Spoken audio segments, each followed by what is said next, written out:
As we turn our attention to North Melbourne, who were embarrassed, it must be said, on what has been touted to be a positive year in 2025, the last few weeks, and now the crescendo being Good Friday on the weekend. As I said that word, embarrassed, let's hear from their coach, Alistair Clarkson, who still ultimately believes they are on the right track. We put some things in place at our footy club that we think are building blocks to have us head in the right direction. It's just slower than we all want, really. But I've also seen it turn around really, really quickly too. So that's the disappointing part about today, that it was a part of our game that we really thought that, well, that's one of the building blocks of our game that we're usually pretty competitive in. And that was the one that fell away and cost us so dearly throughout the course of the day. So the building blocks of their game is one thing. I think Jimmy and Lordo, the building blocks of their list is another interesting thing. Since 2017, when they drafted Luke Davis-Uniacke inside the top 5, really since then, it has just been midfielders that they have drafted. And I think that's been on show in recent years under Clarko, Jimmy, that they've just haven't really been able to get those big stocks, key defenders-wise, through the door. Well, maybe the question is, have they been creative enough before the draft actually has been dealt its hand? They've been at the very pointy end of the draft, so between picks 1 and 4, and Lloydie can speak to this better than me, that most of the kids in that 1 to 4 range are highly talented midfielders. Yeah, so the talk could have been was, do you move out one of those picks to get 2 so you can get a midfielder that you might have got a bit further down, plus a key position player.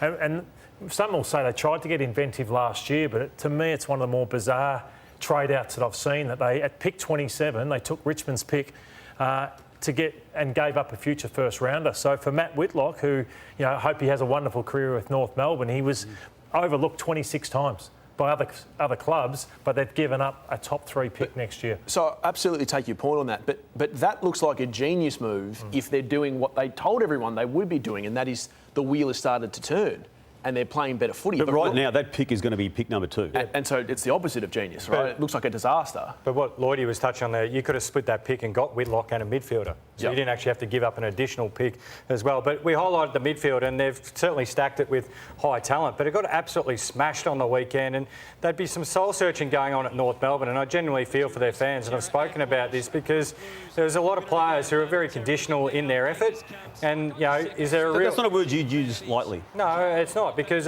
you guys have to admit, I'm probably one of the more optimistic people on North Melbourne, and I see what they're doing. I'm trying to believe the Clarkson plan, but it's pretty difficult when you sit down and watch this and you get beaten on spread, energy and effort, and it comes across as players who enjoy being AFL players, and there's nothing wrong with that. But what do you want your actual time in AFL football to be? This is a stoppage. It's a boundary throw-in. Look at the score, and they just get beaten away. There's players standing still. This is desperation stakes. Watch it, Zach Williams. He just walks past the standing still Aiden Core. I know he's not a midfielder, but he's a leader. You've got to show desperation. You want to leave a mark on the game. So if you look back in 15 years' time of your career, what have you done at North Melbourne? Do you just want to coast through and say, I've got 150 good games, I've been paid well? That might be your motivation, fine. But do you want to have an impact? That's what Alistair Clarkson and North Melbourne are looking for. So you think there are too many North Melbourne players that like the idea of being an elite footballer but are not actually showing why they are? We all love the idea of being an AFL footballer. I think everyone who goes in the game, that's your dream. I'm not dismissing that. But a lot of these guys idolise some superstars of other sports. If you look at what they do, they're 24/7, they're manic, and you wonder why you don't copy that sort of philosophy, or take the challenge like you hear players talk about and go, hey, I can completely shape the legacy of this club. They don't look manic to you? I'd love to know what Luke Parker's true views are of what he's seeing, because I look at it and go, who's their best leader at that club? So no one really jumps out at you that plays unconditional football. I was embarrassed, and I've never seen so many angry North Melbourne fans walking out asking me questions. Switchboards going nuts. I know it happens a lot at other clubs, but never seen them so angry and a lot wanting to give up, because that was an embarrassing... The second half was as embarrassing and as poor a half of football that I've seen from an AFL team in so long. Like, I'm talking kids for Carlton were taking the mickey out of North Melbourne. Like, Motlop kicks 3. Will White's kicking a couple. Lord's kicking a couple. Zach Williams is having a party. Durden. It was embarrassing for North, as bad as it gets. And look, they're not used to the criticism, strangely enough, for a club that's been down the bottom, and they don't like it. And they bristled last week when some media outlets, and we've been as critical as anyone, but it was particularly on the Fox Footy outlet during the course of the week when they questioned, is Alistair Clarkson's messaging getting through? Can you still cutting edge in the modern game, do you think? Oh, gee, who can ever answer that question? Are you cutting edge in what you do?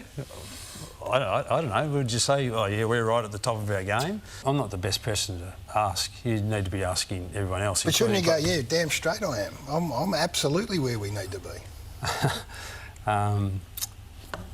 Maybe, but that's not me. Well, I thought it was a cheap shot. Really, he's a 4-time premiership coach. He's not one to blow his bags. Of course he understands the game. He knows it better than most. Working with all my team, they're always staggered at the attention to detail, the understanding of the game that he's got.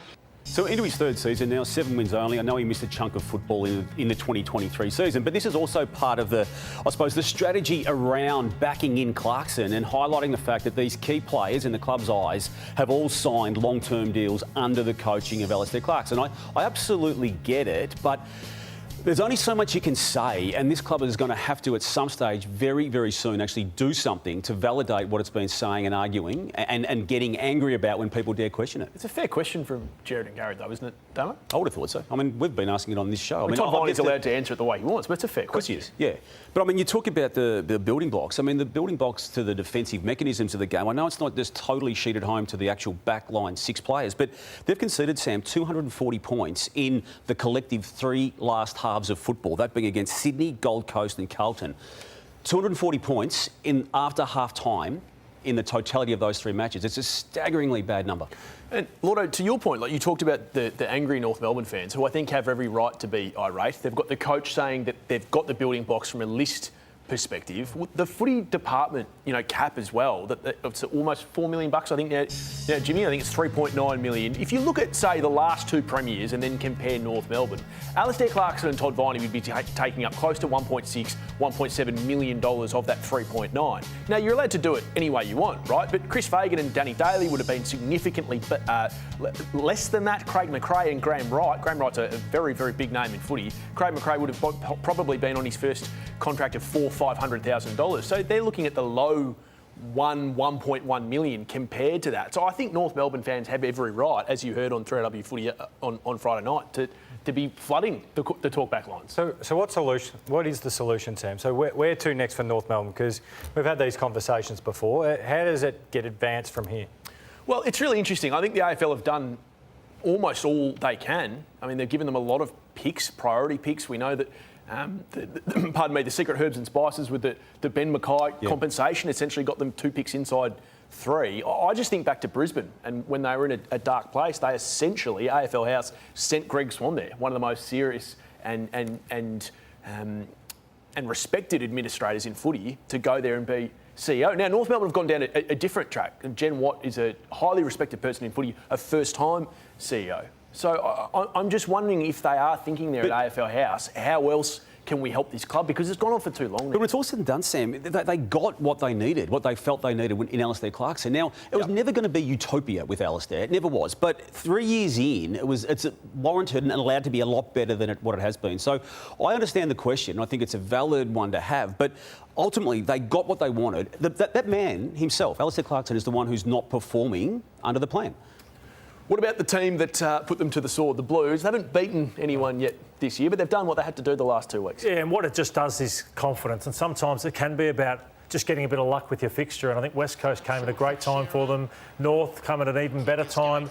As Vossi said, they played better against North than they did West Coast, so it was a better performance, but they played Geelong and the Adelaide Crows in Adelaide the next 2 weeks. So, as I said, they would know themselves that they haven't beaten anything yet. Will they win either of those 2 games? That's a good question. I would say no on the way the other 2 teams have performed, but it wouldn't surprise me.